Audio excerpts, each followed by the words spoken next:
Hi, gang, YouTube community, and anyone out there that happens to come across this video and loves roasting the federal government. I did some thinking, and as you can see, I've got my favorite government one star, very bad, would not recommend shirt on. I may be doing some more of these videos, particularly one on the Fourth Amendment, since I know that members of the NSA that watch these videos secretly without my knowledge or consent do not have reading comprehension skills because they don't know how to read the Fourth Amendment of the Constitution of the United States of America. Um, and as such, I figure instead of constantly complaining about the government being $31 trillion in debt, and for those that don't know, that's a 31 with 14 zeros to the right of the 31, 12 before the decimal point, 2 after. That's a lot of fucking zeros. All right. I figured I could do a how-to video similar to like my Dark Age of Camelot video game that I play, so that we can hopefully teach Congress and Joe Biden and the almighty government how to make a payment on a loan today.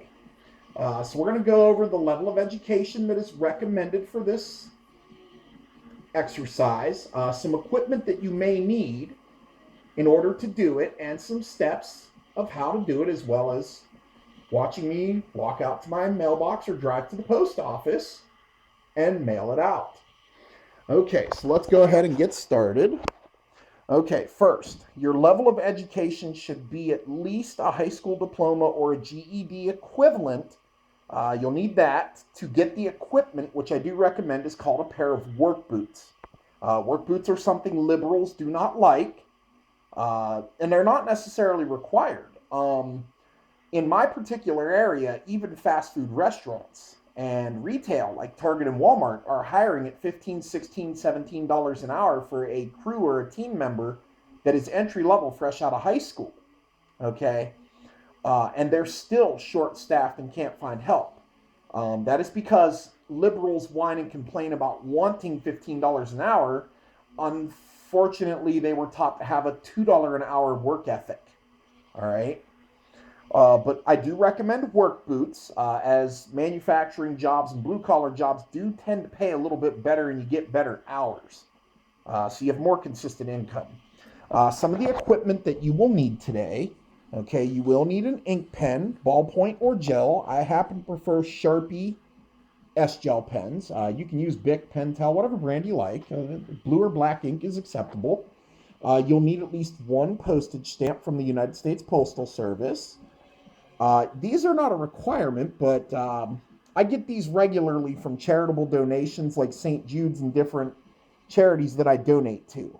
They send them to you free of charge when they ask you for the donation. These are address labels. They come in handy. They save you a little bit of time. They go on the envelope. That'll be needed also. Me personally, I use Target's Up and Up brand envelopes. They work perfectly. They have a press and seal adhesive as well as the security liners, so you can't necessarily see in them. Very good investment. I purchased that boxing video that you just seen with 150 envelopes like in 2011. We're now in 2022 and I'm still not low on envelopes. You will need a balanced and reconciled checkbook. This is critical. Okay, because this is where the money typically is if you don't go and buy, like, say, a money order through the post office or Western Union or MoneyGram or companies that sell money orders. And you will need your loan payment book if applicable. With automobiles and home mortgages, you usually get these from the issuing bank that the loan is through. Okay? They'll come with little paper coupons and you pull one out. In my particular case, it also has its own record keeping system of when the payment was due, and you put your information in of when you made the payment and how much of the payment you made. Okay. If you're wondering about the account numbers, I ain't worried about any of this. I have an 815 credit score. I have a $21,000 line of credit on my Discover card, and nobody's trying to steal my identity. Okay. So I'm not worried about any of this. If you want the account number to the loan on my car so you can pay it off, go right ahead. I mean, I'm way ahead on payments. I actually don't even have to make this payment right now. In fact, the payment I am on is not due until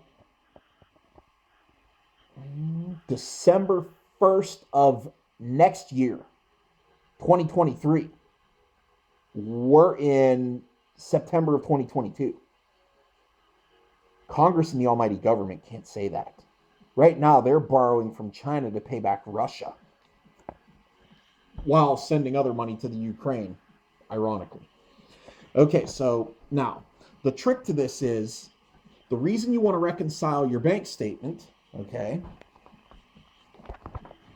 is it is imperative to prevent going further into debt that you have more money in your checkbook, okay, than the amount of the payment that is due for the particular month, okay? So as you can see, I have put some transactions in, okay? They are pending. They will post through my bank tomorrow. And as we can see, I have $708.38 remaining after making a $300 cash withdrawal today when I got paid. All right, so we got to check the payment amount, okay? Oh, the amount due is $216.42, so we have enough money. It's also important to note that if you're on a limited budget where you're getting paid every 2 weeks or every month or every week, where money's not literally coming in every single day, that you leave enough money in your checking book, okay, in here, to cover the next 2 weeks of possible expenses. Now, we're humans. We don't have 100% foreshadowing capabilities to know everything that's going to happen, obviously. All right. As a good rule of thumb, you kind of know what your habits for eating and gasoline and driving to and from work if you're a conservative and not a whiny liberal, but so you kind of got an idea of this stuff. And if you want to get, the legal pad and use the ink pen to kind of calculate it, like I've done a couple times because I overspent on my credit card over the last 2 weeks and left a $1,200 balance that required an extra payment last month, that's fine. I would list those as optional equipment for this exercise. And then what you do is you always make sure to write the transaction in your check register before you fill the check out, okay? So we're going to go ahead and get started. This way, while we're getting started, the purpose of this video is once the government has illegally seized it and watched it through PRISM's surveillance database, then they can no longer say they didn't know how to pay back the debt they owe to the rest of the world. They no longer get the ignorance card because somebody within the government is watching this video. So somebody knows how to do it, even if they can't read, because they can hear verbal instructions and see written things going on. All right, so let me go ahead and get started. Okay, check number 1618. Okay, so we have number or code 1618. All right, we are writing a check to Northwest Bank, and today is the 21st. Now, with an outstanding check like this that's going to take time to go through the mail, you put the transaction in now. It's not going to post to your account for a few days, but you make sure to take the funds out now so you don't overdraft by accident. Okay? Northwest Bank. Okay, the amount is $216.42. Okay, so we have the payment. Now we got to subtract that from our balance. We only have 38 cents, so 8 minus 2 is 6. 3 minus 4 is actually going to come to reducing the 8 of the ones category of dollars to a 7, bringing my tens cents column to 13 minus 4, or 9. 7 minus 6 is 1. 0 minus 1, once again, we have to reduce the hundreds place down to 6 to get a 10 in the tens place. Minus 1, which leaves us 9. And then we have a 6 in the hundreds place minus 2, which leaves me $491.96 for my remaining balance. Now, once we've calculated that and got that covered, okay, now we can fill the check out.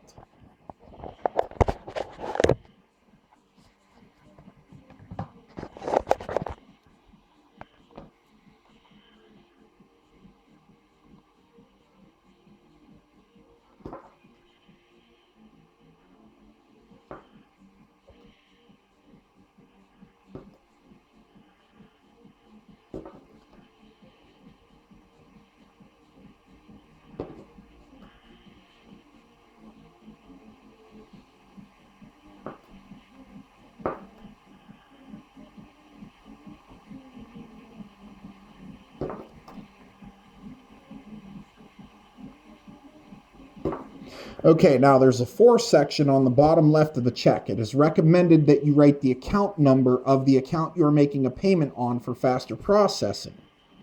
Okay, it's not required but recommended.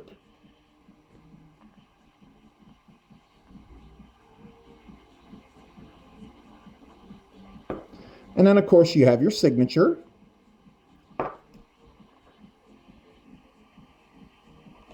Okay, now once the check is written, okay, it's got to be removed, obviously. Give me just a moment. And we're done with the checkbook. Okay, on to the payment coupon. Put the check in the envelope.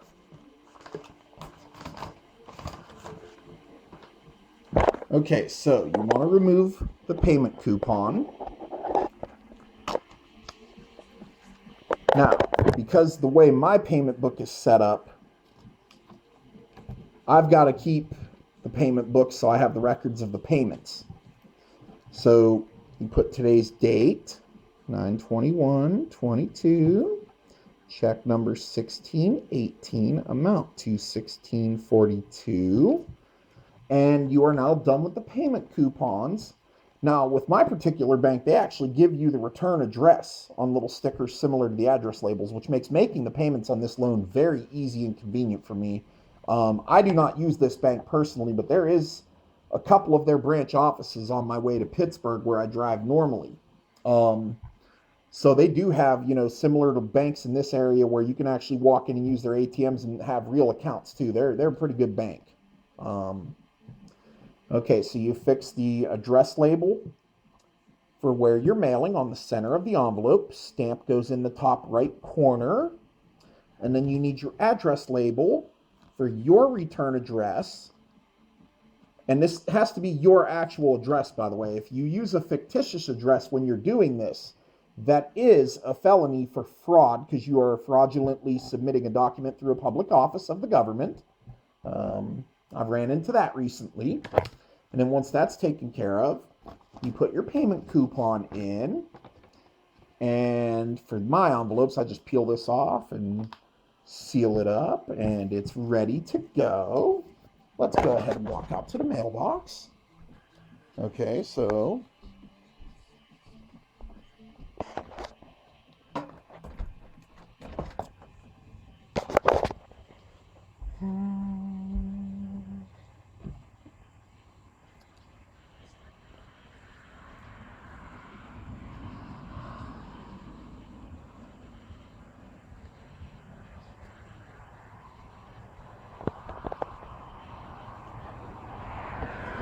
okay, so you put the envelope into the mailbox like this. It's very important that you put the flag up. That way, when the letter carrier from the Postal Service comes by tomorrow, they know I have outgoing mail that needs to be processed. If you have any questions, feel free to drop a comment. I'll be glad to help assist anybody who's having trouble understanding how to make a payment on a loan through the federal government, since it's been a long time since you've done that. The purpose of the video, like I said, this is how the federal government, if they watch this and pay attention, they can level up their credit score. Have a good day, guys. Take care.